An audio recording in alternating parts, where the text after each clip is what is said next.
27 রমজান হওয়ার আগে আগে একবার হলে ওই আমলটা করবেন, 2 মিনিট সময় লাগবে। ভাইরা আমার, কপালটা খুলে যাবে, ভাগ্য খুলে যাবে। আপনার সন্তানের জন্য, আপনার বিদেশের জন্য, আপনার কাজকর্মের জন্য, ব্যবসা বাণিজ্যের জন্য, সকল কিছুর জন্য আপনার ভাগ্যও খুলে যাবে। আল্লাহর কসম করে বলছি, এই আমলটা যুবকেরা তোমরা পেলে শেয়ার করে দিবা। আমল না করেও সব পাবা, শুধু তোমার একটি শেয়ারে তোমার আমল হয়ে যাবে। তুমি আমল না করেও সব পাবা। ভাইরা আমার, 27 রমজানের আগে আল্লাহর কসম করে বলছি, এই আমলটা ছাড়বেন না। এই আমলটা আপনারা সকলেই করবেন, এই আমলটা সকলের কাছে পৌঁছায় দেবেন, নিজে জানবেন এবং অন্যকে জানাবেন।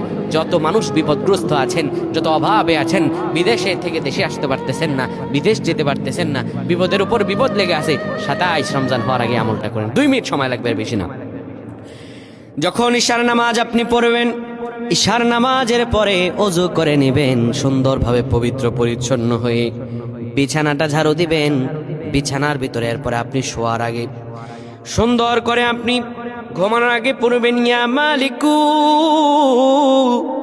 ইয়া মালিকু 100 বার পড়বেন। এরপর ইয়া খাবিরু 100 বার পড়বেন। তারপর একবার দুরূদ শরীফ পড়বেন। এরপরে 2টা হাত তুলে আল্লাহর কাছে যা দোয়া করবেন, আপনার দোয়া করতে দেরি হবে, আমার আল্লাহ কবুল করতে দেরি করবেন না। আল্লাহুম্মা আমিন।